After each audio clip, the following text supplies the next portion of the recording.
connect with them. And after writing the book, I met many others who were close to those who knew him.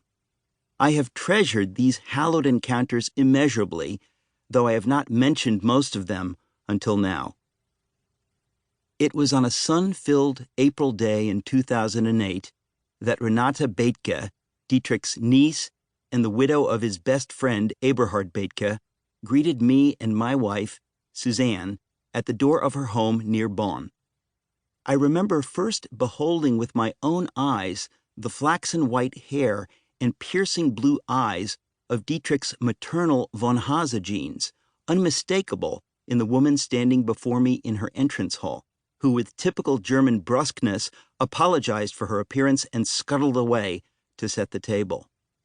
Here was the woman who had been a young woman in her parents' and grandparents' homes, side by side on Marienburger Allee in the Charlottenburg district of Berlin, where so many of the scenes in Bonhoeffer's story, some quotidian and some historic, unfolded. When the vast, happy family gathered for birthday celebrations, she had often been the one to play the piano. Like her uncle, she was something of a virtuoso, and there in the room with us I saw the piano she still played, linking us to those extraordinary times.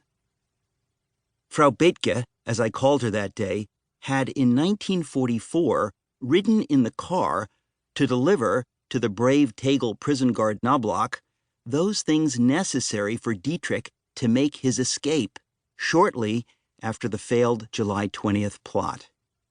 But he never took this opportunity for fear of further endangering his brother Klaus, his brother-in-law Hans von Dohnanyi, and his brother-in-law Rüdiger Schleicher, Renate's father, all central figures in the plot against Hitler and all later tortured and killed by the Nazis.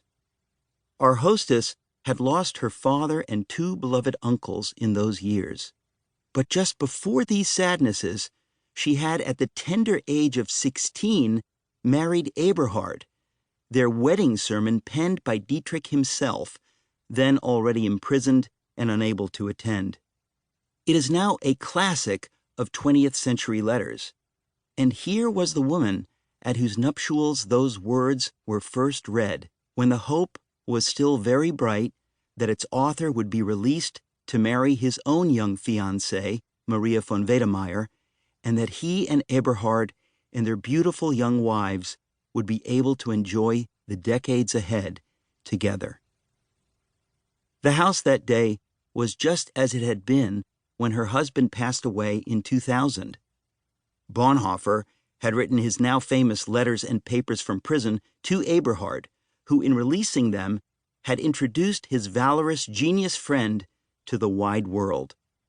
Only 8 years earlier, Eberhard had sat on the couch where we sat, taking Kaffee und Kuchen from these self-same cups and plates. And it was from his widow's lips now that I received first-hand stories and impressions and first heard the name of the woman her uncle dated throughout his 20s and whom he had almost married, Elizabeth Zinn.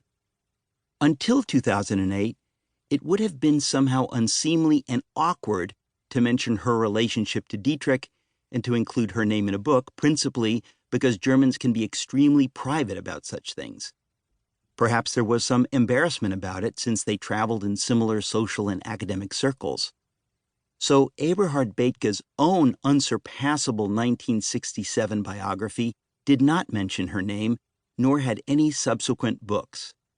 But by the time I visited Frau Bethge, she obviously felt that enough time had passed and she could share it with me, someone whom she had only just met.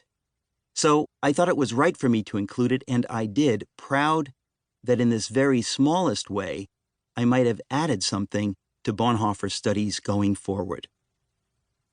The day before, Suzanne and I had visited Maria von Wedemeyer's eldest sister, Ruth Alice von Bismarck, then in her late 80s. After the war and Dietrich's death, Maria had moved to America, where she attended Bryn Mawr and had gone on to make a name for herself as the first female head of a department at Bell and Howell in Massachusetts. She was married twice and had 2 boys before dying.